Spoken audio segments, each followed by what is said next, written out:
أشهد أن لا إله إلا الله وحده لا شريك له وأشهد أن محمدا عبده ورسوله أما بعد فأعوذ بالله من الشيطان الرجيم بسم الله الرحمن الرحيم الحمد لله رب العالمين الرحمن الرحيم مالك يوم الدين إياك نعبد وإياك نستعين اهدنا الصراط المستقيم صراط الذين أنعمت عليهم غير المغضوب عليهم ولا الضالين.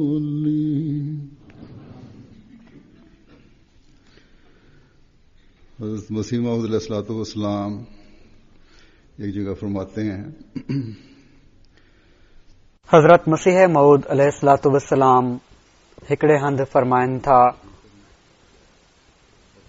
त मूंखे इन लाइ मोकिलियो वियो आहे त जीअं ईमाननि खे मज़बूत कयां ऐं ख़ुदा ताला जो वजूद माण्हुनि ते साबित करे ॾेखारियां, छो त हर हिक क़ौम जूं ईमानी हालतूं तमाम कमज़ोर थी वयूं आहिनि ऐं आलम आख़िरत खे सिर्फ़ हिकिड़ो अफ़सानो सम्झो पियो थो वञे ऐं हर हिकु इंसान पंहिंजी अमली हालत सां ॿुधाए रहियो आहे त जहिड़ो यकीन दुनिया ऐं दुनिया जे जाह ऐं मर्तबनि ते रखे थो ऐं जहिड़ो भरोसो उनखे दुनिया जे सामाननि ते आहे, ओढ़ो भरोसो यकीनन हरगिज़ उनखे ख़ुदा ताला ऐं आलम आख़िरत ते नाहे।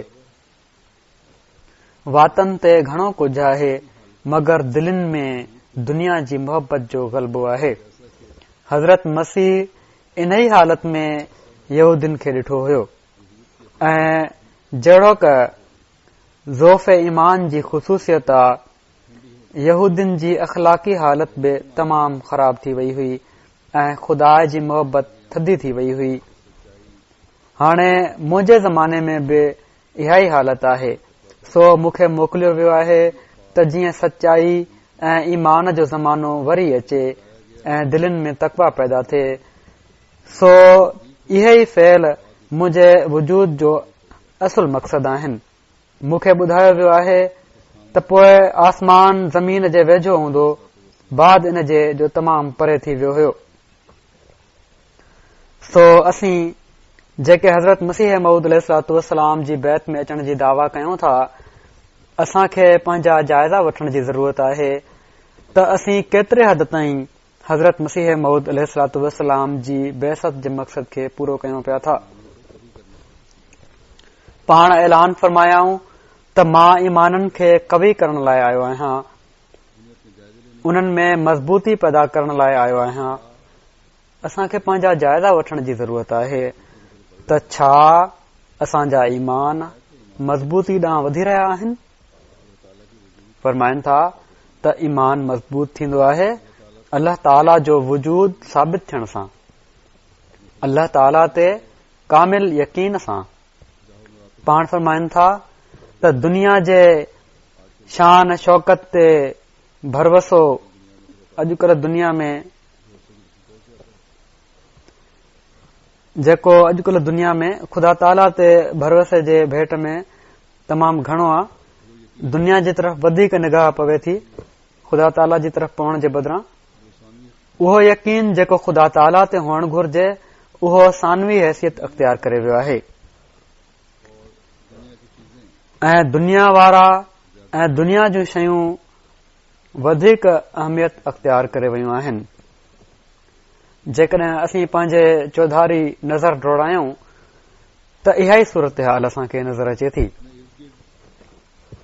पर पंहिंजे चौधारी नज़र डोड़ाइण सिर्फ़ ही ॾिसण जे लाइ न हुअणु घुर्जे त अॼु दुनिया ख़ुदा ताला जी भेट में दुनिया जी शयुनि ते वधीक यकीन ऐं भरोसो करे थी। बल्कि हीअ नज़र डोड़ाइण इन लाइ हुजे जो असीं पंहिंजा जाइज़ा वठूं त असीं दुनिया जे वसीलनि ते वधीक यकीन रखूं था या ख़ुदा ताला ते। जेकॾहिं असीं बैत करे बि ख़ुदा ताला जी हस्ती खे ओड़ी तरह नाहियूं सुञाणे सघिया जेको उन जे सुञाणण जो हक़ आहे त असांजी बैत जो को फ़ाइदो नाहे। असांजो पंहिंजो पाण खे अहमदी चवराइण को मुल नथो रखे। जेकॾहिं अॼु असीं पंहिंजे दुनिया जे मालिकनि खे खु़शि करण जे फ़िक्र में आहियूं ऐं हीउ फ़िक्र जेको आहे ख़ुदा ताला खे खु़शि करण खां वधीक आहे त असीं हज़रत मसीह मऊद अलैहिस्सलातु वस्सलाम जी बैसत जे मक़सद खे पूरो नथा पिया कयूं। असीं साणनि कयल बैत जे अहद खे नथा पिया निभायूं। जेकॾहिं असीं दुनिया जे रस्म रवाज खे दीन जी तालीम ते तरजीह ॾेई रहिया आहियूं त असांजो अहमदी चवराइण सिर्फ़ नाले जो अहमदी चवराइण आहे। पाण फरमाइनि था त वात सां त दावाऊं आहिनि त असांखे ख़ुदा ताला जी हस्ती ते यकीन आहे ऐं असीं ख़ुदा ताला खे ई सभिनी खां बाला हस्ती समझूं था ऐं अल्लाह ताला जी मोहबत असांजी हर मोहबत ते ग़ालिब आहे। पर अमलनि दिलनि में दुनिया जी मोहबत जो ग़लबो आहे। असांखे चइनी पासे नज़र अचे थो हाणे असांजे त छा मुस्लमान ऐं छा गैर मुस्लिम हर हिकु दुनिया जी मोहबत में ॿुॾो पियो आहे।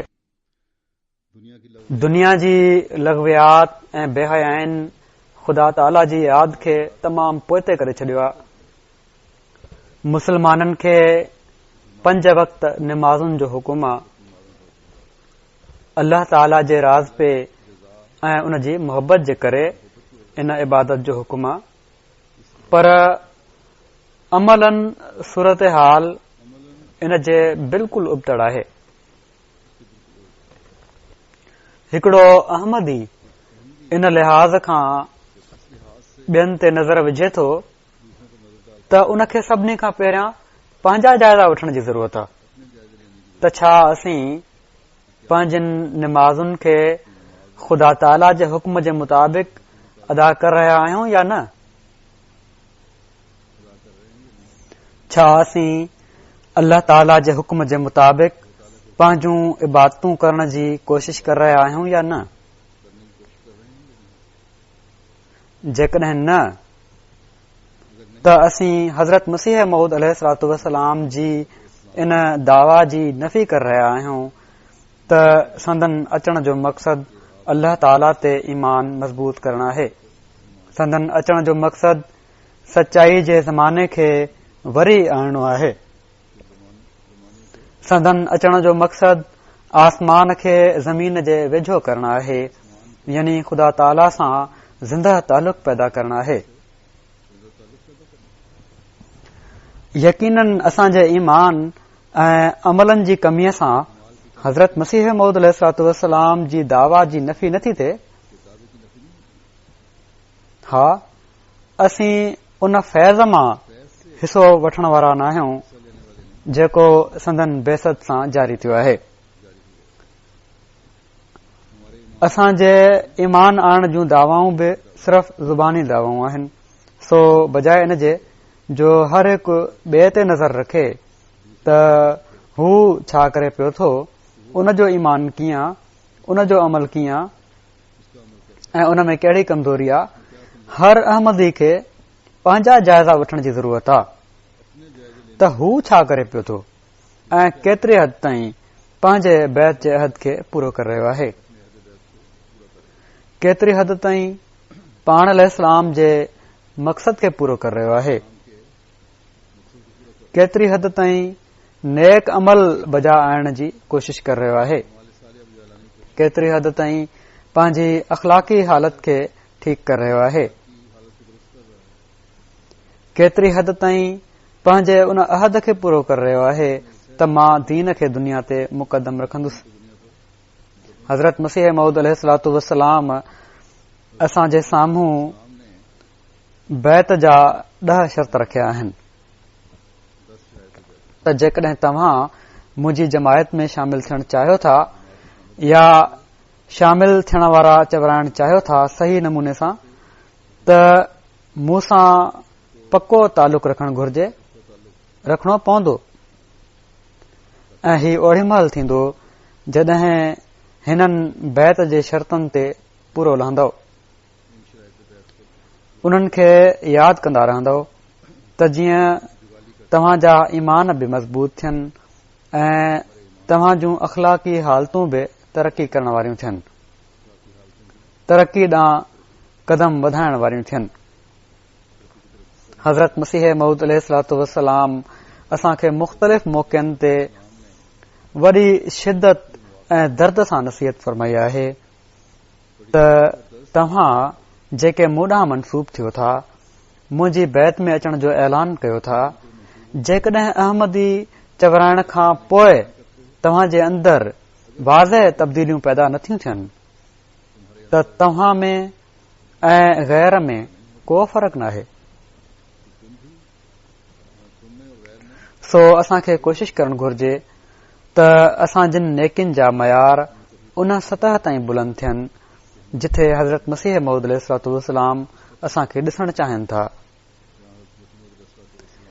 कुझु नसीहतूं जेके बैत करण वारनि खे पाण अलैहिस्सलाम मुख़्तलिफ़ वक़्तनि में फरमायूं, उन्हनि जो मां हिन में ज़िक्र कंदुसि। पाण हिकिड़े हंधि फरमाइनि था त बैत रस्मी फ़ाइदो नाहे ॾींदी, अहिड़ी बैत मां हिसो वठणु ॾुखियो हूंदो आहे, यानी अहिड़ी बैत सां अल्लाह ताला जे फज़लनि जो हिसेदार नथो बणिजी सघिजे, न इनामनि जो वारिस बणजंदो आहे इंसान, जेके अल्लाह ताला बैत करण वारे जे हक़ में मुक़रर फरमाया आहिनि। जेकॾहिं सिर्फ़ रस्मी बैत आहे त फरमाइनि था त ओड़ी महिल ई हिसेदार थींदो जॾहिं पंहिंजे वजूद जी तरक़ी करे बिल्कुलु मोहबत ऐं इख़लास सां उन सां गॾु थी वञे। मतिलब त जंहिंजी बैत कई आहे उन सां गॾु थी वञे, ख़ुदा ताला सां पक्को तालुक़ पैदा करे वठे। वरी फरमाइनि था तालुक़ात खे वधाइण तमामु ज़रूरी आहे, तमामु ज़रूरी ॻाल्हि आहे।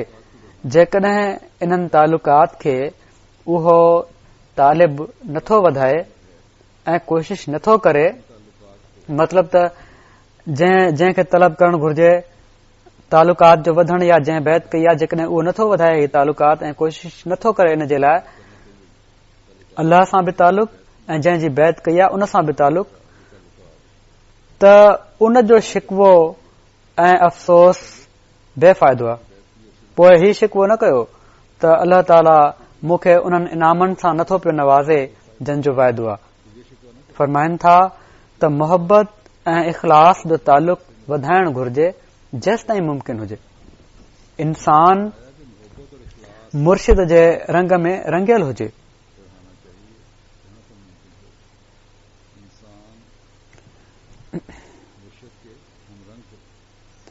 मुर्शिद जे रंग में रंगियल हुजे, तरीक़नि में ऐं एतक़ाद में, यानी जहिड़े तरीक़े ते हली रहियो आहे ऐं जंहिंजी बैत कई आहे उन जे तरीक़े ते हलो ऐं एतक़ादी लिहाज़ खां बि उन मयार खे हासिल कयो। वरी फरमाइनि था त जल्द रास्तबाज़ी ऐं इबादत जी तरफ़ झुकणु घुर्जे ऐं सुबुह खां वठी शाम ताईं हिसाब करणु घुर्जे। सचाई ऐं इबादत जा मयार हासिल करण जी कोशिश कयो ऐं सुबुह खां शाम ताईं पंहिंजा जाइज़ा वठो त छा तव्हां हासिल कयो आहे। वरी पाण फरमाइनि था, हीउ न सोचियो त बैत करे वठण सां ई ख़ुदा ताला राज़ी थी वेंदो आहे। हीउ त सिर्फ़ खल आहे, मग़ज़ त उन जे अंदरि आहे। अक्सर कुदरत जो कानून इहो ई आहे त हिकड़ी खल हूंदी आहे ऐं मग़ज़ उन जे अंदरि हूंदो आहे। खल कंहिं कम जी शइ नाहे, मग़ज़ ई वरितो वेंदो आहे। के अहिड़ा हूंदा आहिनि जो उन्हनि में मग़ज़ हूंदो ई नाहे ऐं कुकड़ जे हवाई आननि वांगुरु जंहिंमें न ज़र्दी हूंदी आहे न अछाण, जेके कंहिं कम नाहिनि अची सघंदा ऐं किचरे वांगुरु उछलाया वेंदा आहिनि। अहिड़े तरीक़े सां उहो इंसान जेको बैत ऐं ईमान जी दावा करे थो, जेकॾहिं इन्हनि ॿिन्ही ॻाल्हियुनि जो मग़ज़ पंहिंजे अंदरि नथो रखे, यानी बैत ऐं ईमान जी हक़ीक़त जो पतो नथसि ऐं अमल उन जे मुताबिक़ नाहे, त उनखे डिॼणु घुर्जे त हिकिड़ो वक़्तु ईंदो आहे जो उन हवाई आने वांगुरु थोरे धक सां चिकनाचूर थी उछलायो वेंदो। अहिड़े तरीक़े सां जेको बैत ऐं ईमान जी दावा करे थो, उनखे जाचणु घुर्जे त छा मां खल ई आहियां या मग़ज़। जेसि ताईं मग़ज़ पैदा न थिए, ईमान, मोहब्बत, इताअत, बैत, एतकाद, मुरीदी ऐं इस्लाम जी दावा कंदड़ सची दावा कंदड़ नाहे। पोइ ही सभु ॻाल्हियूं ग़लति आहिनि त मूं ईमान आंदो आहे, मुंहिंजी मोहबत आहे, मां कामिल इताअत करण वारो आहियां, मूं बैत कई आहे, मां एतकादी तौर ते यकीन रखां थो, मां सचो मुस्लमान आहियां। फरमाइनि था ही सभु दावाऊं आहिनि। सो बैत खां बाद ईमान में बि तरक़ी हुअणु घुर्जे, मोहब्बत में बि तरक़ी हुअणु घुर्जे। अल्लाह ताला सां मोहब्बत सभिनी मोहब्बतुनि खां वधीक हुजे, इहो ई ख़ुदा ताला फरमायो आहे। ऐं पोइ अल्लाह ताला सां मोहब्बत जे करे उन जे सभिनी खां प्यारे रसूल सल्लल्लाहु अलैहि वसल्लम सां मोहब्बत हुजे, हज़रत मसीह मौद अलैहिस्सलाम सां मोहब्बत हुजे, खिलाफ़त सां मोहब्बत हुजे ऐं पाण में हिक ॿिए सां मोहब्बत हुजे। वरी फरमाइनि था त इताअत जा मयार हासिल कयो। इताअत ही नाहे त ख़लीफ़े वक़्त जा या निज़ाम जमायत जा फ़ैसिला जेके पंहिंजी मर्ज़ी जा थिया दिली ख़ुशी सां क़बूल कया विया ऐं जेके पंहिंजी मर्ज़ी जा न थिया उन में केतिरनि ई क़िस्मनि जा तावील पेश करणु शुरू करे छॾियो, उन में एतिराज़ करणु शुरू करे ॾियो। फरमाइनि था त बैत जी दावा जेकॾहिं आहे त पोइ इताअत बि कामिल हुअणु घुर्जे।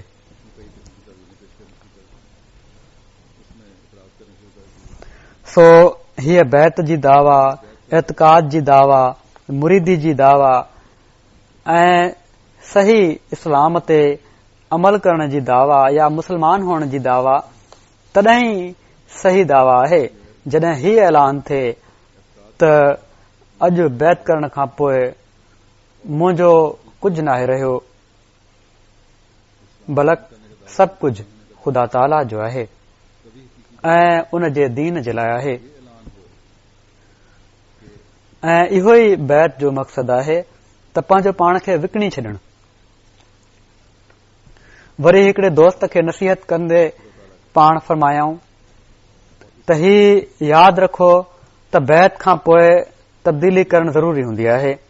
जेकॾहिं बैत खां पोइ पंहिंजी हालत में तब्दीली न कई वञे त ही इस्तिग़फ़ाफ़ आहे, यानी तौबा ऐं बैत ते मज़ाक़ूं करणु आहे, उनखे घटि नज़र सां ॾिसणु आहे, उन जो एहतराम न करणु आहे।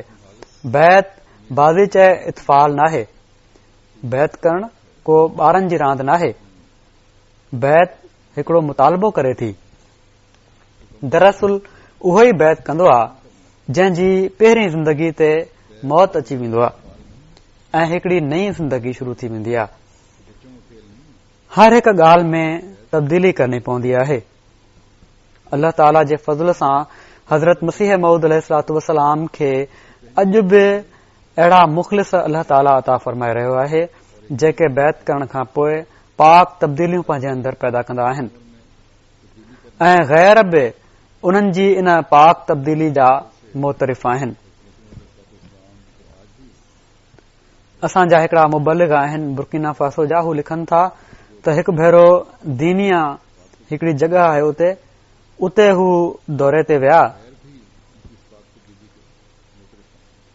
ऐं हीअ जमात जेका आहे हीअ माली जे बॉर्डर ते आहे ऐं हिते काफ़ी मुखालफ़त आहे जमायत जी, छो त उते बि वहाबिन जो ज़ोर आहे। उतां जी हिकड़े मस्जिद जा इमाम विद्रागू याकूब साहब चवनि था, मूंखे ॿुधायो त बावजूद मुखालफ़त जे ही इमाम साहब मस्जिद जा आहिनि, पर घटि में घटि उन्हनि में एतिरी सचाई आहे, पाकिस्तानी मुल्हनि वांगुरु न आहिनि त हक़ीक़त खे ई न मञनि।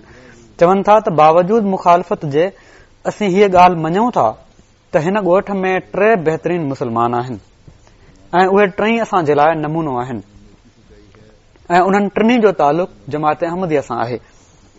अहिड़ी तरह अल्लाह ताला मुखालफ़नि खे हीउ चवण ते मजबूर करे छॾियो आहे त ख़ुदा ताला जे फज़ल सां जमायत में अचण खां पोइ माण्हुनि में हिकड़ी सची ऐं पाक तब्दीली पैदा थी आहे।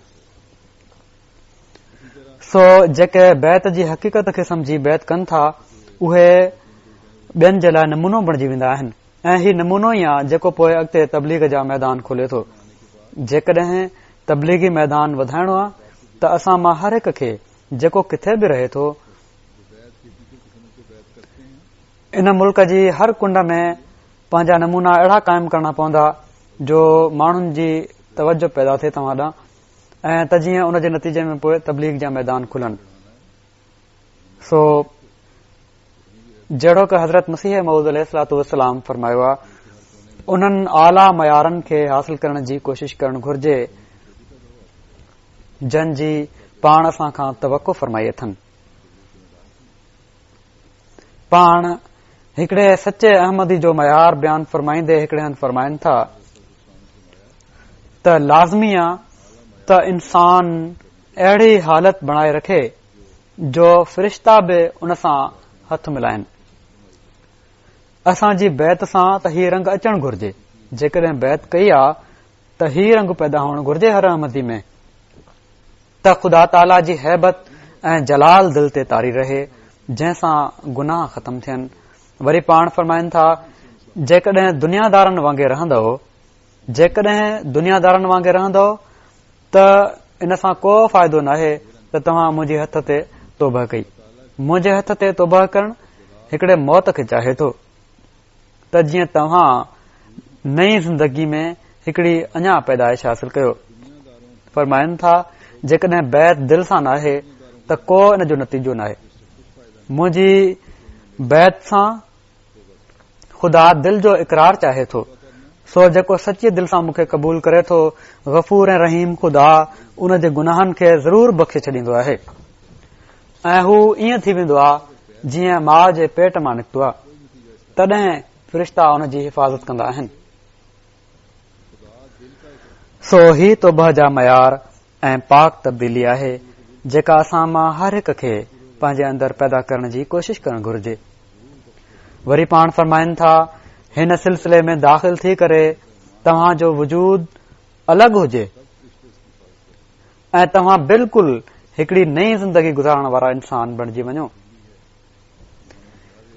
जेके कुझु तव्हां पहिरियां हुआ उहे न रहो।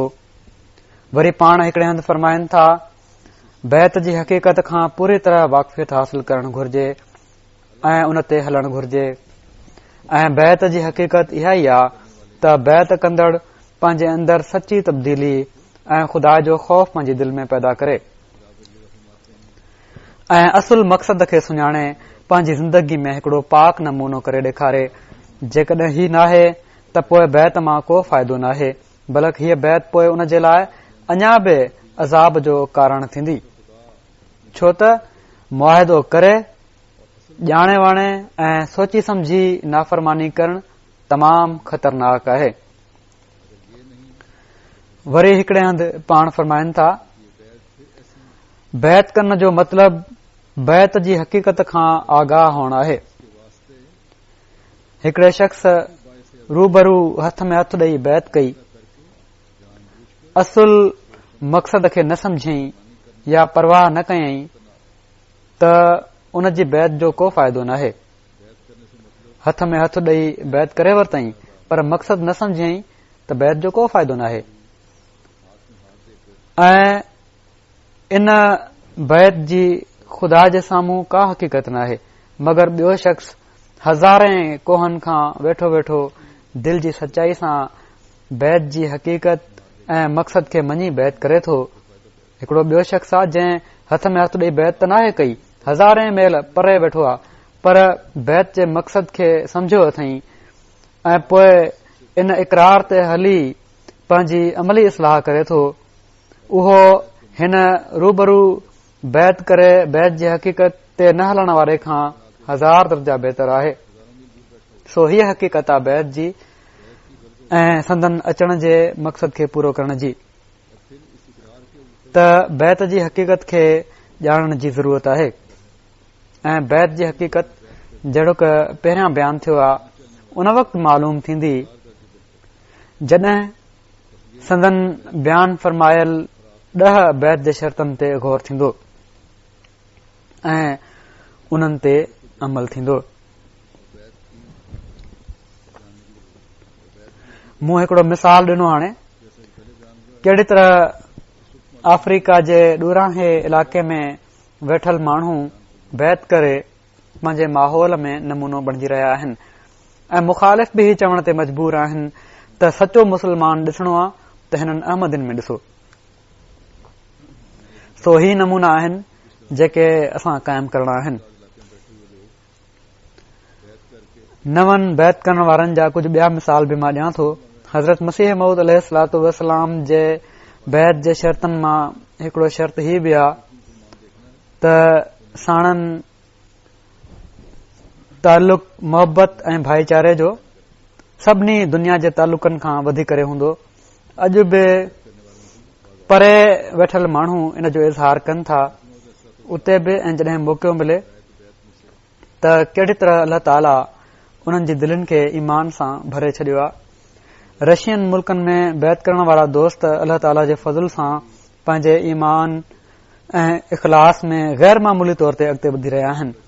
उन्हनि मां कुझु गुज़िरियल साल कादियान जे जलसे में बि शामिल थिया ऐं वापसि अचण खां पोइ पंहिंजे मुल्क पहुचण खां पोइ जेके पंहिंजा तासुरात उन्हनि मोकिलिया उन्हनि मां हिकड़े माण्हू लिखियो त हिन मुबारक जगह जे बारे में किताबनि में पढ़ियो होसीं ऐं टीवी ते ॾिठो हुयोसीं, पर जॾहिं असांजा कदम इन ज़मीन ते पया त उहो ई माहौल जेको मसीह मऊद अलैहिस्सलाम जे वक़्तु हुयो असां ते बितारी थी वियो। हिते साह खणण तमामु आसान हुयो ऐं माण्हू दुनिया व माफ़िया खां बेख़बर थी थो वञे एसि ताईं जो उन जा ख़्याल ताईं अल्लाह ताला जी इबादत में मुस्तग़रक़ थी था वञनि। जेको कुझु असीं उते ॾिठो ऐं महसूस कयो उनखे लफ़्ज़नि में ढालण ॾुखियो आहे। वरी हिकड़े दोस्त लिखियो त अल्लाह ताला जे फज़ल करम सां मूंखे कादियान वञण ऐं रसूल करीम सल्लल्लाहु अलैहि वसल्लम जे हुकुम जे मुताबिक़ महदी आख़िर ज़मान अलैहिस्सलाम खे सलाम पहुचाइण जी तौफ़ीक़ मिली। मूं पहिरियों भेरो अहमदिया मस्जिद मां अज़ान जो आवाज़ ॿुधो, छो त उते बि पाबंदियूं आहिनि, रूस में बि मस्जिद में अज़ान नथा ॾेई सघनि। त मूं पंहिंजो सामान जल्दी में रखियो ऐं वुज़ू कंदे ही सोचींदे सोचींदे मस्जिद पहुतुसि त हीअ मसीह मौद जी मस्जिद आहे ऐं बरकतूं निमाज़ पढ़ी हिकड़े अहमदी भाउ खां पुछियुमि त छा ही इमाम मेहदी अलैहिस्सलाम जी मस्जिद आहे? त उन चयो न, हीअ मस्जिद दारुल अनवार आहे। इन ते मां कुझु गमगीन थी पंहिंजे बाक़ी भाइरनि ॾांहुं हलियो वियुसि ऐं उन्हनि खे ॿुधायुमि। बहरहाल असीं फजर जी निमाज़ उन ई मस्जिद में पढ़ीसीं ऐं पोइ असीं इमाम मेहदी अलैहिस्सलाम जी क़बर ते वियासीं ऐं दुआ घुरीसीं। उन वक़्तु मां अल्लाह जे हुज़ूर शुक्र जे अहिड़े जज़्बात सां भरियल हुयुसि जो जिन खे मां लफ़्ज़नि में बयानु नथो करे सघां। उन खां पोइ असीं कादियान में हर पासे घुमियासीं। इमाम महदी जी मस्जिद, बैतुल फिक्र, बैतुल दुआ, उहो घर जिथे इमाम महदी अलैहिस्सलाम पैदा थिया ऐं रहिया, जिथे उन्हनि रोज़ा रखिया, ऐं मस्जिद नूर बि वियासीं। उन्हनि जॻहुनि ते दुआ जी तौफ़ीक़ मिली ऐं उहा अहिड़ी हालत तारी थी जेका बयानु करणु ॾुखी आहे। ईअं लॻो जीअं दिमाग़ घुमी वियो हुजे। असीं सभिनी अहम जॻहुनि ते वियासीं ऐं मां इन जे करे पंहिंजो पाण खे ॾाढो ख़ुशकिस्मत सम्झां थो। सो ही माण्हू आहिनि जेके दुनिया जे मुख़्तलिफ़ मुल्कनि में पखड़ियल आहिनि। केतिरा अहिड़ा आहिनि जिन खे ही मौक़ो नाहे मिलियो त कादियान वञी सघनि, पर इख़लास ऐं वफ़ा सां भरियल आहिनि ही माण्हू बि। जिन माण्हुनि जा ख़त ईंदा आहिनि ऐं हैरत थिए थी उन्हनि जी वफ़ा ऐं इख़लास खे ॾिसी। पंहिंजी दुनिया जी ज़रूरतुनि खां वधीक रूहानियत जो फ़िक्र उन्हनि में आहे। मां कुझु ॾींहं पहिरियां जॾहिं सिंगापुर वियो आहियां, उते इंडोनेशिया मां बि केतिरा ई माण्हू आयल हुआ ऐं तमामु डिघो सफ़र करे आया हुआ। ग़रीब माण्हू अहिड़ा बि आया हुआ कि जिन वटि किराए जा पैसा बि न हुआ, त जेकॾहिं उन्हनि जी थोरी का ज़मीन या जॻह जाइदाद हुई त उहा विकिणी उन्हनि किरायो पूरो कयो ऐं सिंगापुर पहुता हुआ। ऐं जॾहिं बि उन्हनि को दुआ जे लाइ ही सिर्फ़ न हुयो त दुनिया जी ज़रूरतूं पूरियूं कनि, बल्कि ही चयूं त असांजा ॿार दीन ते क़ाइम रहनि। ऐं जंहिं इनाम खे असीं हासिल करे वरितो आहे ही असां खां ज़ाया न थिए। ही औरतुनि जा बि अहिड़ा ई जज़्बात हुआ ऐं मर्दनि जा बि। पोइ ख़िलाफ़त सां मोहबत तमामु घणी हुई। उहो ई मोहबत ऐं भाईचारे जो इज़हार हुयो जेको सिर्फ़ ख़ुदा जी ख़ातिर हुयो। वरी हिकिड़ो ॿियो मिसाल पेश कयां थो जेको दीन खे दुनिया ते मुक़दम करण बि आहे ऐं भाईचारे में आणण जो इज़हार बि आहे। फ्रांस खां अमीर साहब लिखनि था त हिकिड़ा नओ मुबाए अब्दुल अज़ीज़ साहब गुज़िरियल 3 महीननि खां नौकरी जी ॻोल्हा में हुआ। इन ई दौरान जॾहिं उन्हनि खे ॿुधायो वियो त जून जे महीने जे आख़िर में जलसो सालियानो जर्मनी मुनक़िद थींदो, जंहिं में ॿुधायो वियो त ख़लीफ़तुल मसीह बि शामिल थियणो आहे, त चवण लॻा त हू हर क़ीमत ते इन जलसे में शामिल थींदा ऐं उन्हनि जी वॾी ख़्वाहिश आहे त मुलाक़ात थिए ख़लीफ़तुल मसीह सां। बहरहाल चवनि था त 2 जून ते जॾहिं हिननि सां जर्मनी वञण जे लाइ ॿीहर राब्तो कयो वियो त हिननि ॿुधायो त अॼु ई हिकिड़ी नौकरी मिली आहे। जेकॾहिं हू शुरू में ई 4 गैरहाज़िरियूं कंदा त इन ॻाल्हि जो ग़ालिब इम्कान आहे त इन्हनि जी नौकरी खां फौरी तौर ते हिननि खे जवाब मिली वेंदो। हाणे ही नओ मुबाए आहिनि ऐं हालात जेके अॼुकल्ह दुनिया जा आहिनि, ख़ासि तौर ते यूरोप में, उहे अहिड़ा आहिनि जो नौकरी ॾुखी थी मिले। लखें माण्हू बेरोज़गार आहिनि, पर इन जे बावजूद हिननि चयो त हू हर हाल में जलसे सालाने ते वेंदा। जेकॾहिं नौकरी वञे थी त वञे। मां त ख़लीफ़तुल मसीह सां मुलाक़ात जे लाइ ज़रूर वेंदुसि। अल्हम्दुलिल्लाह उन्हनि जलसे में शिरकत कई ऐं पोइ बैत दस्ती जेका बैत हुई उन में बि शामिल थिया। पोइ माली मां असांजा मुबलिग लिखनि था त असांजे रीजन जा हिकिड़ा नओ मुबाए आदम कुलोबाली साहिब हिकिड़ी कंपनी में मुलाज़िम आहिनि। हिकिड़े ॾींहुं उन्हनि खे ख़ुदामुल अहमदिया जी मीटिंग जे लाइ सॾियो वियो। बिल्कुलु ओड़ी महिल ई उन्हनि जी कंपनी जी बि तमामु अहम मीटिंग हुई ऐं इन मीटिंग जी नोयत अहिड़े क़िस्म जी हुई जो जेकॾहिं हू उन में शामिल न पिया थियनि त नौकरी खां बि कढियो वञी सघजनि पियो। मगर हू उन जी परवाह कए बिना जमायती मीटिंग में शामिल थिया ऐं जमायती मीटिंग जी पुॼाणी ते जॾहिं हू कंपनी जी मीटिंग जे लाइ विया त ओड़ी महिल तमामु देर थी चुकी हुई ऐं इहो ई गुमान हुयो त कंपनी जो मालिक इन्हनि ते ॾाढो नाराज़ थींदो। मगर दीन खे दुनिया ते मुक़दम करण वारे हिन अहमद जे ख़ादिम ते बजाए नाराज़ थियण जे हिननि जो मालिक उन जे कम सां ॾाढो ख़ुशि थियो ऐं इनाम जे तौर ते उनखे हिकिड़ी मोटरसाइकिल बि ॾिनाई। हिन नओ मुबाए जो इन ॻाल्हि ते मज़बूत ईमान आहे त ही इनाम उनखे अहमद जी बरकत जे करे मिलियो आहे। सो उन जो इख़लास आहे त दीन खे दुनिया ते मुक़दम रखण जो उन जेको अहद निभायो आहे ऐं अल्लाह ताला बि पोइ उन्हनि खे नवाज़ियो।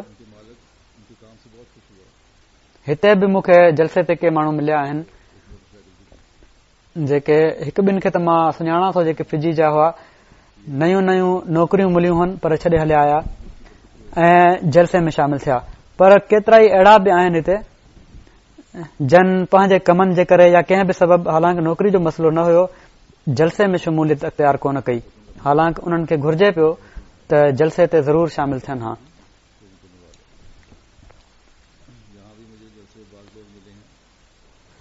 वरी हिकिड़े ॾुराहे मुल्क जे रहण वारे जे इख़लास जो हिकिड़ो ॿियो मिसाल ॾिसो त दीन जो इल्मु हासिल करण जी उन्हनि में कहिड़ी तड़प हुई। पोइ अल्लाह ताला उन्हनि ते कहिड़ो फज़ुल फरमायो। आइवरी कोस्ट मां उमर सिंघारे साहब आहिनि, चवनि था त अहमदी थियण खां पोइ अल्लाह ताला मूंखे क़बूलियत दुआ ऐं इमाम महदी अलैहिस्सलाम जी सदाकत जा केतिरा ई निशान ॾेखारिया ऐं रोज़ानो ॾेखारे पियो थो। इहो ई हज़रत मसीह मौद अलैहिस्सलाम फरमायो आहे न त मुंहिंजी बेसत जो मक़सद इहो ई आहे त अल्लाह ताला सां तालुक़ पैदा थिए। चवनि था जंहिंसां मुंहिंजे ईमान में तरक़ी थी रही आहे। आइवरी कोस्ट जे सालियाने जलसे जा ॾींहं वेझो हुआ ऐं मुंहिंजी माली हालत अहिड़ी हुई जो जलसे में शामिल थियण जे लाइ सफ़र जो सामान कोन हुयो, किरायो वग़ैरह कोन हुयो। मूं दुआ घुरी त अल्लाह तुंहिंजा महदी सचा आहिनि ऐं मूंखे उन्हनि जे क़ाइमु कयल जलसे में वञणो आहे। हाणे जलसे जी अहमियत जो ॾिसो, हिननि माण्हुनि खे त अंदाज़ो कयो ऐं हर हिकु पंहिंजो बि जाइज़ो वठे। उन्हनि जी सदाकत जे निशान जे तौर ते पाण वटां मुंहिंजे लाइ सफ़र जो सामान मुहैया फरमाए, हीअ दुआ कई उन्हनि। चवनि था ॿिए ॾींहुं हिकिड़े गैरस जमायत दोस्त मूंसां जलसे ते वञण जी ख़्वाहिश जो इज़हार कयो। मूं जलसे ते वञण वारे काफ़िले जी इंतज़ामिया खे पंहिंजो ऐं उन दोस्त जो नालो लिखायो। जलसे ते वञण में 2 ॾींहं वञी बचिया हुआ, पर अञा जलसे ते वञण जो को इंतज़ाम कोन थियो हुयो, किरायो वग़ैरह कोन हुयो। चवनि था मूं दुआ जारी रखी। इन ई दौरान मूंखे वेझे हिकिड़े ॻोठ में वञणो पियो। उते हिकिड़ो शख़्स मूंखे मिलियो ऐं चवण लॻो त मां त कल्ह खां तुंहिंजो इंतज़ार करे रहियो आहियां ऐं उन मुंहिंजे हथ में 20,000 फ्रांक ॾेई छॾिया ऐं चयईं त ही तव्हां जे लाइ आहिनि। अल्लाह ताला उन ॿिए शख़्स जी दिलि में विधो त तूं उनखे पैसा ॾे। चवनि था मूं रक़म वठी अल्लाह ताला जो शुक्र अदा कयो ऐं उन रक़म मां 16,000 फ्रांक 2 माण्हुनि जो किरायो ॾिनुमि ऐं 4,000 सफ़र जे लाइ रखे वरितमि। त ही अल्लाह ताला जो फज़ुल यकीनन उन्हनि जे ईमान में वाधारे जो बाइस बणिजे थो, जहिड़ो की उन्हनि पाण बि लिखियो आहे। बैत खां पोइ उहा तब्दीली पैदा थी जंहिं दुनिया जे बदिरां ख़ुदा ताला जी तरफ़ रुजू करण ते उन्हनि खे माइल कयो। कंहिं इंसान वटि न विया बल्कि दुआ में लॻा रहिया त अल्लाह ताला इंतज़ाम करे छॾे ऐं अल्लाह ताला दुआ उन्हनि जी क़बूल बि कई ऐं उन्हनि जी ख़्वाहिश खे बि पूरो फरमायो। सो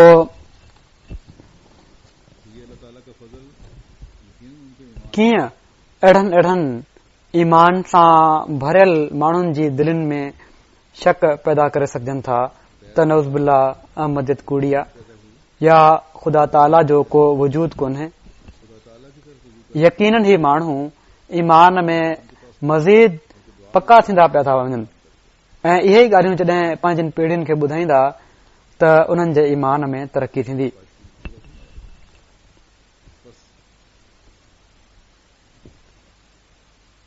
हाणे अहमदिन खे जहिड़ो कि हज़रत मसीह मऊद अलैहिस्सलातु वस्सलाम फरमायो आहे त पाक तब्दीलियूं पैदा कयो ऐं अल्लाह ताला ऐं उन जे रसूल जे हुकमनि ते अमल कयो त तॾहिं तव्हां जे ईमान जो सही पतो पवंदो। हाणे यूरोप में रहण वारी हिकड़ी छोकिरीअ जो वाक़ियो बयानु थो कयां त कहिड़ी तरह अल्लाह ताला उनखे पंहिंजे ईमान खे सलामत रखण जी कोशिश में कामयाबी अता फरमाई ऐं इनामनि सां नवाज़ियईं। स्विट्ज़रलैंड जा मुबलिग इंचार्ज लिखनि था त हिकड़ी नौजवान ॿारड़ी जमायत जी हुई जेका प्रोफेशनल तालीम हासिल करे रही हुई। उन जे लाइ उनखे 2 ॾींहं कॉलेज वञणो पवंदो हुयो, जॾहिं त हफ़्ते में 3 ॾींहं हिकड़ी फर्म में कमु सिखणो पवंदो हुयो। उहा ॿारड़ी उन फर्म में अकेली मुस्लमान हुई फर्म उनखे निमाज़ पढ़ण जी सहूलियत मुहैया कई हुई। जॾहिं उन इन फर्म में कोर्स शुरू कयो त ओचितो फर्म खे गैर मामूली फ़ाइदो मिलण शुरू थी वियो ऐं फर्म खे नवां ग्राहक मिलण शुरू थिया। तमाम थोरे वक़्त में फर्म खे 2 नयूं बिल्डिंग्स ऐं केतिरा ई नवां वर्कर्स हायर करणा पिया। जंहिं कॉलेज में ॿारड़ी वेंदी हुई उते स्पोर्ट्स जो हिकड़ो पीरियड थींदो हुयो ऐं स्विमिंग स्पोर्ट्स जो हिकड़ो हिसो हुई। ॿारड़ी खे स्पोर्ट्स जे पीरियड में स्विमिंग में हिसो वठण जे लाइ ज़ोर ॾिनो वियो। ॿारड़ी इनकार करे छॾियो त स्विमिंग मां नथी करे सघां छोकरनि सां गॾु। हा, अलॻि हुजे त ॿी ॻाल्हि आहे। स्कूल जी इंतज़ामिया जी तरफ़ां वरी दबाव पियो कॉलेज जी, पर उन मुतालबो न मञियो, रद्द करे छॾियईं। स्कूल उन फर्म में शिकायत कई। फर्म जे तरफ़ां बि ॿारड़ी ते दबाव पियो त कॉलेज जी तालीम जो हिसो आहे, जेकॾहिं तूं न कंदीअ त तोखे नौकरी मां कढी छॾींदासीं। पर ॿारड़ी जेका हुई पंहिंजे ईमान ते क़ाइम रही ऐं उन चयो ठीकु आहे, जेको मर्ज़ी कयो, छोकरनि सां मां गॾु स्विमिंग नथी करे सघां। बहरहाल उन्हनि जो रवैयो सख़्तु थींदो वियो ऐं ॿारड़ी पाण ई तंग अची फर्म खे नोटिस मोकिले छॾियो ऐं पंहिंजो कोर्स त मां जारी नथी रखे सघां। फर्म छॾे उन प्राइवेट कॉलेज में दाख़िला वरिती ऐं जॾहिं उन फर्म छॾे ॾिनी त अल्लाह ताला बि अजीब कुदरत जो नमूनो ॾेखारियो जो फर्म खे जेको फ़ाइदो थियण शुरू थियो हुयो उहो नुक़सान थियण लॻो ऐं कमु आस्ते आस्ते बिल्कुलु ख़तम थींदो वियो। माण्हुनि खे बि कढणो पियुनि। आख़िर जॾहिं इन नुक़सान जा सबब मालूम करण जे लाइ मीटिंग सॾी वई त फर्म जे MD वाज़े तौर ते इन ॻाल्हि जो इक़रार कयो त उन्हनि खे कंहिं मासूम जी बददुआ लॻी आहे।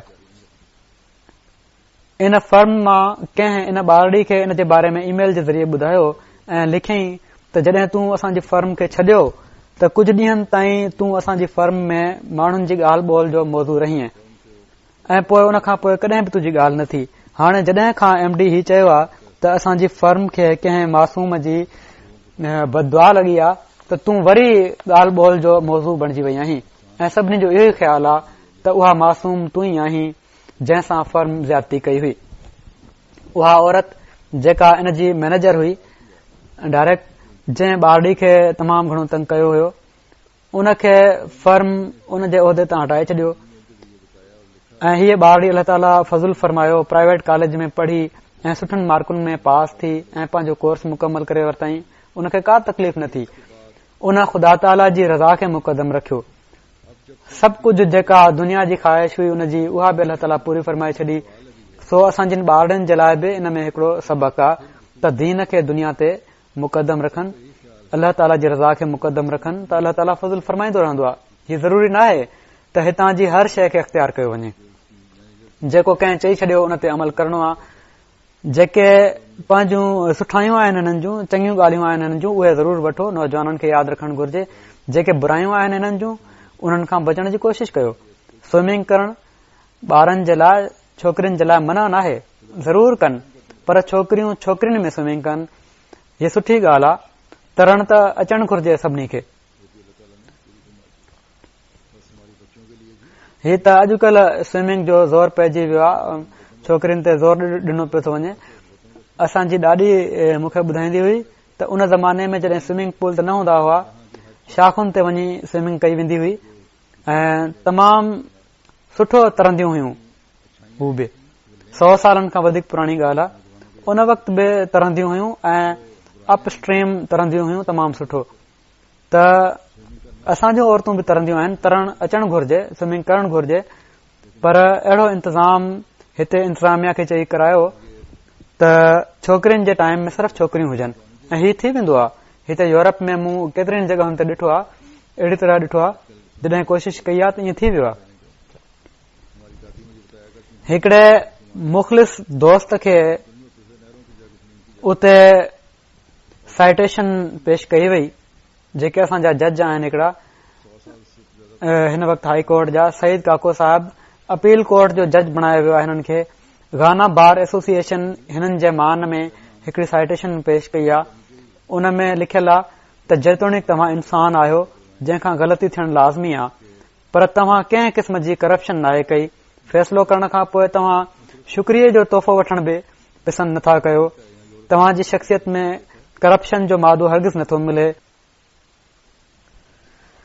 गाना बार एसोसिएशन तव्हां खे ईमानदार, मेहनती ऐं इनकरप्टेबल जज यानी अहिड़ो जंहिंखे करप्ट नथो करे सघिजे करार ॾिनो आहे। ही इनकलाब आहे जेको हज़रत मसीह मऊद अलैहिस्सलातु वस्सलाम जी बैत में अची ऐं उन जी हक़ीक़त समझण वारनि खे में अचे थो। हाणे पाकिस्तान में जज ॾिसो फ़ैसिलो कनि था हिकिड़ो, उन खां पोइ मुलनि खां डिॼी उन खे मटाए था छॾनि। केतिरा ई फ़ैसिला जमायत जे हक़ में अहिड़ा थिया, मज़लूमनि जे हक़ में फ़ैसिलो कयो हाई कोर्ट, सुप्रीम कोर्ट ऐं पोइ मटे छॾियाऊं। सो ही एज़ाज़ बि अॼु जमायत अहमदिया खे हासिल आहे ऐं ही एज़ाज़ हर अहमदी खे कोशिश करणु घुर्जे त हासिल रहे त को उन्हनि ते आंगुर न खणी सघे। हज़रत मसीह मऊद अलैहिस्सलातु वस्सलाम जे बैत जे शर्तनि मां हिकिड़ो शर्त ही बि आहे त पंहिंजी ख़ुदादाद सलाहियतुनि सां इंसान ज़ात खे फ़ाइदो पहुचायो। गैरनि जे तरफ़ां इन जो इज़हार कीअं थिए थो, इन जो मां हिकिड़ो नमूनो पेश थो कयां। सीरियालून मुल्क जे सदर जमायत अहमदिया सीरियालून जे 52 सालियाने जलसे जे मौक़े ते पंहिंजे ख़िताब में चयो त मां ॾाढो ख़ुशि आहियां त मां जमायत अहमदिया ई न बल्कि पंहिंजी क़ौम जे हिकिड़े अहम प्रोग्राम में हाज़िर आहियां। मां हिते जमायत अहमदिया जी मुल्क ऐं क़ौम जी तरक़ी जे लाइ ख़िदमतुनि जो क़दुरु करण ऐं उन खे भेटा पेश करण जे लाइ आयो आहियां। मां बहैसियत मुल्क जे सदर जे ही बि ॿुधाइण आयो आहियां त जमायत अहमदिया जी गवर्नमेंट सीरियालून जे अवाम जी दिल में केॾी इज़त ऐं एहतराम आहे। जमायत अहमदिया जो मोटो लव फॉर ऑल ऐं हेट्रेड फॉर नन आहे, जंहिंजी जमायत अहमदिया केतिरनि ई सालनि खां सिर्फ़ ज़ुबान सां दावा नथी करे बल्कि इन जी अमली तस्वीर बि ॾेखारे रही आहे। ही जमायत अहमदिया जो मुंहिंजे माण्हुनि सां प्यार ई त आहे जो अवाम खे तालीम जे ज़ेवर सां सिंगारण जे लाइ मुल्क जी हर कुंड में स्कूल खोले छॾिया अथनि ऐं मिलत ऐं मज़हब जे फ़र्क़ बिना असांजा माण्हू जमायत जे स्कूलनि मां मुस्तफ़ीज़ थी रहिया आहिनि ऐं हेट्रेड फॉर नन जो अमली नमूनो ही आहे त जमायत माण्हुनि जी सिहत जी हिफ़ाज़त जे लाइ अस्पतालूं खोले छॾियूं आहिनि ऐं हर क़िस्म जा माण्हू बिना कंहिं फ़र्क़ जे अस्पतालुनि मां फ़ाइदो वठी रहिया आहिनि। ही जमायत जे कुशादे हौसले जो सबूत आहे ऐं मां सम्झां थो त असां सभिनी खे तव्हां सां कुल्हो कुल्हो में मिलाए हलणु घुर्जे ऐं इन्हनि मक़सदनि में तव्हां जी मदद करणु घुर्जे। मां मुल्क जे सदर जी हैसियत सां हिते आयो आहियां त तव्हां जी इन्हनि ख़िदमतुनि ते मुबारकूं पेश करे सघां ऐं ॿुधाए सघां त तव्हां जिन पुराणियुनि ख़िदमतुनि ते मां ऐं मुंहिंजे मुल्क जा माण्हू ख़ुशि आहियूं ऐं असीं जमायत अहमदिया जा थोराइता आहियूं। हाणे अरबनि मां तेल जे पैसे वारा त हिते आया कोन, पर जमायत जो जॾहिं ही असर रसूख वधी रहियो आहे उन खे ॾिसी हाणे उते वञण शुरू थिया आहिनि किन हुकूमतुनि जा नुमाइंदा त असां तव्हां वटि स्कूल बि खोलींदासीं ऐं अस्पतालूं बि खोलींदासीं ऐं कॉलेज बि खोलींदासीं ऐं पोइ मदद बि ॾींदासीं। बहरहाल अल्लाह करे त हिननि माण्हुनि जी इंसाफ़ जी जेका अख आहे उहा खुलियल रहे ऐं कॾहिं बि बेइंसाफ़ी न कनि। पोइ काल अल्लाह ऐं काल रसूल ते अमल करण गैरनि जे तरफ़ां अहिड़ी तरह आहे उन जे इज़हार ते तबसरो त सीरियालून पीपुल्स पार्टी जे अॻूणे नेशनल चेयरमैन अलहाजा पंहिंजी तकरीर में जमायत अहमदिया जे 52 सालाने जलसे जे इनेकाद ते पंहिंजे ख़्यालात जो इज़हार कंदे चयो त मां जलसे सालाने यूके में बि केतिरा ई भेरा शिरकत करे चुको आहियां ऐं उते माण्हुनि जी आला क्वालिटीज़ ऐं इस्लामी तालीमात ते हलण खां बि आगाह आहियां। इन्हनि ॻाल्हियुनि मां जेको मूं अंदाज़ो लॻायो आहे उहो ही आहे त इस्लाम जो मुस्तक़बिल जमायत अहमदिया जे ज़रिए ई रोशन थींदो ऐं इन ॻाल्हि जो सबूत असीं ॾिसी रहिया आहियूं। उन्हनि चयो त जेकॾहिं असीं जमायत अहमदिया में शामिल नथा थी सघूं त पंहिंजे घटि इल्म हुअण जे करे जमायत जी तरक़ी ऐं तालीमात जे बारे में पंहिंजे ग़लति ख़्यालनि जो इज़हार त न कयूं। हिन जलसे जी थीम ऐं जलसा गाह में लॻायल पोस्टर्स खे ॾिसूं त इन्हनि इबारतुनि मां इहो ई पतो पए थो त जेकॾहिं को पाण सॻोरन सल्लल्लाहु अलैहि वसल्लम सां सची मोहबत करे थो त इहे जमायत अहमदिया जा माण्हू ई आहिनि। मां इन ॻाल्हि जो खुलियो खुलायो इज़हार कंदुसि त जेको बि सालियाने जलसे में शामिल थींदो उहो इन ॻाल्हि जो इज़हार करण खां नथो बीह सघे त इस्लाम जो रोशन मुस्तक़बिल सिर्फ़ जमायत अहमदिया जे ई हथ में आहे। सो ही आहे हुस्न जमायत अहमदिया जो ऐं ही हुअणु घुर्जे त गैर बि इक़रार कनि त सही इस्लाम ऐं पाण सॻोरन सल्लल्लाहु अलैहि वसल्लम सां मोहबत ऐं संदन उसवा ते अमल करण जी कोशिश अहमदी कनि था। स्पेन मां आयशा बुतरसस साहिबा चवनि थियूं, मूंखे हुननि ख़त लिखियो आहे त मां पंहिंजे अहमदी मुड़ुस सां पंहिंजे साहुरनि सां गॾु रहंदी आहियां जेके सभई गैर अहमदी आहिनि। हू पाण में वेही मजलिस में जॾहिं चुगली कंदा आहिनि त मूंखे ॾाढो ॾुख थींदो आहे ऐं मां उन्हनि में वेहणु पसंदि न आहियां कंदी। अहिड़ी तरह जॾहिं खां मूं बैत कई आहे मर्दनि सां हथ मिलाइण छॾे ॾिनो आहे ऐं गैर मर्दनि जी मजलिस में वेहण बि छॾे ॾिनो आहे। हीअ ॻाल्हि उन्हनि खे ख़राब थी लॻे ऐं मूंसां ख़राब वर्ताव कनि था ऐं हदीस जो मुतालबो कनि था जंहिं में मर्दनि सां हथ मिलाइण खां मना कयो वियो हुजे। असीं ॿई ज़ाल मुड़ुस इन्हनि हालतुनि में सब्र सां गुज़ारो करे रहिया आहियूं। दुआ कयो त ख़ुदा ताला असांखे पंहिंजो अलॻि घर अता फरमाए जिथे आज़ादीअ सां इमाम ज़मान अलैहिस्सलाम जी तालीमुनि ते अमल करे सघूं। सो हीअ तब्दीली आहे जेका उन्हनि माण्हुनि में पैदा थी रही आहे। हाणे कंहिं अहमदी खे कंहिं छोकिरी खे कंहिं ॻाल्हि में कॉम्प्लेक्स में न अचणु घुर्जे त मर्दनि में कॾहिं कॾहिं असांखे हथ मिलाइणो पइजी थो वञे। का ज़रूरत न आहे हथ मिलाइण जी। जॾहिं मर्द मना आहे मर्दनि सां हथ मिलाइण इन जी पाबंदी हुअणु घुर्जे। अहिड़ी तरह मर्दनि खे बि कोशिश इहा ई करणु घुर्जे त औरतुनि सां हथ न मिलाइनि। जेकॾहिं अल्लाह ताला जे फज़लनि खे मेड़णो आहे त पोइ हर नंढे खां नंढे हुकुम ते बि जेको बज़ाहिर नंढो लॻे अमल करण जी कोशिश करणु घुर्जे।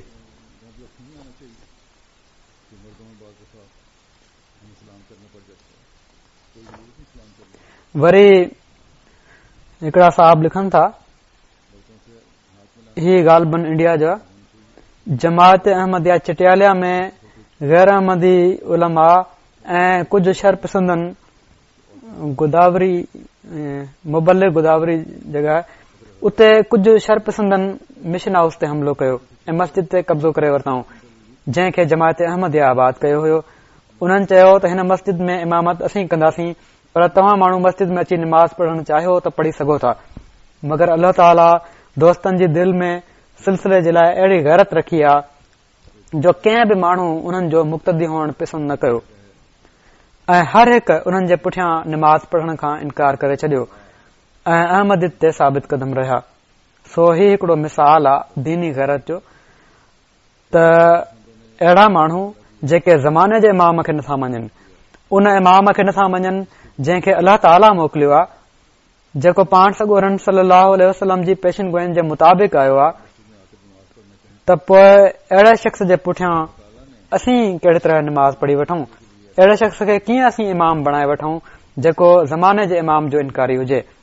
असीं ॿाननि खे न बल्कि अल्लाह ताला खे राज़ी करणो आहे ऐं इन बारे में बि एहतियात करणु घुर्जे। खुशकिस्मत आहिनि उहे जेके बैत जी हक़ीक़त खे सम्झनि था ऐं जन पाक तब्दीलियूं पंहिंजे अंदरि पैदा कयूं आहिनि ऐं करण जी कोशिश करे रहिया आहिनि। अल्लाह ताला करे त असां मां हर हिकु बैत जो हक़ अदा करण वारो बणिजी वञे। हज़रत मसीह मऊद अलैहिस्सलाम जे दर्द खे जेको असांखे अल्लाह ताला जे वेझो करण जे लाइ पाण अलैहिस्सलाम जी दिलि में हुयो उनखे सम्झण वारो असांखे बनाए छॾे। पाण फरमाइनि था, मां ख़ूब ॼाणा थो त इहे ॻाल्हियूं कंहिंजी दिलि में पहुचाए छॾणु मुंहिंजो कमु न आहे ऐं न ई मूं वटि को अहिड़ो औज़ार आहे जंहिं जे ज़रिए सां मां पंहिंजी ॻाल्हि कंहिंजी दिलि में विहारे छॾियां। वरी फरमाइनि था, हज़ारे इंसान आहिनि जन मोहबत ऐं इख़लास में त वॾी तरक़ी कई आहे, मगर कॾहिं कॾहिं पुराणी आदतुनि या बशरियत जी कमज़ोरी जे करे दुनिया जे मामलनि में एॾो घणो हिसो वठंदा आहिनि जो पोइ दीन जे तरफ़ां ग़फ़लत थी वेंदी आहे। फरमाइनि था, मोहबत ऐं इख़लास में ॾाढो वधियल आहिनि। अहिड़ा माण्हू आहिनि पर के कमज़ोरियूं ॾेखारे वेंदा आहिनि। उन्हनि कमज़ोरियुनि खे बि ख़तम करण जी कोशिश करणु घुर्जे। फरमाइनि था असांजो मतिलबु आहे त बिल्कुलु अहिड़ा पाक ऐं ख़ालिस थी वञनि जो दीन जे साम्हूं दुनिया जे कमनि खे कुझु न समझनि ऐं क़िस्म क़िस्म जूं गफ़लतूं जेके ख़ुदा खां ॾूरी ऐं महजूरी जो कारण हूंदियूं आहिनि उहे ख़तम थी वञनि। जेसि ताईं हीअ ॻाल्हि पैदा न थिए ओड़े वक़्त ताईं हालत ख़तरनाक आहे ऐं इत्मिनान जोगी नाहे। सो असांखे ख़ासि तौर ते पंहिंजा जाइज़ा वठण जी ज़रूरत आहे। पंहिंजनि हालतुनि खे ख़ुदा ताला जी रज़ा जे मुताबिक़ ढालण जी कोशिश करण जी ज़रूरत आहे। अल्लाह ताला असांखे इन जी तौफ़ीक़ अता फ़रमाए। के सामने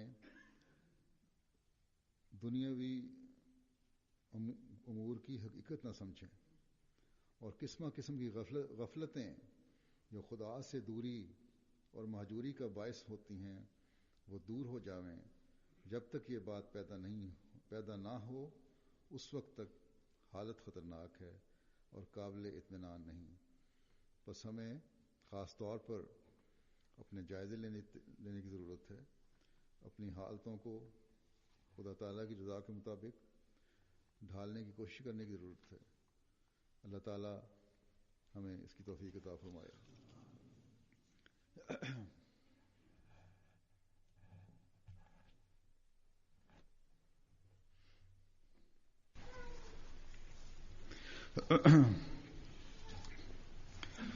अल्हम्दुलिल्लाह नहमदुहु व नस्तईनुहु व नस्तगफिरुहु व नुमिनु बिही व नतवक्कलु अलैहि व नऊज़ु बिल्लाहि मिन शुरूरि अनफुसिना ومن سيئات أعمالنا من يهده الله فلا مضل له ومن يضلل فلا هادي له ونشهد أن لا إله إلا الله ونشهد أن محمدا عبده ورسوله عباد الله رحمكم الله إن الله يأمر بالعدل والإحسان وإيتاء ذي القربى وينهى عن الفحشاء والمنكر والبغي يعظكم لعلكم تذكرون اذكروا الله يذكركم وادعوه يستجب لكم ولذكر الله أكبر.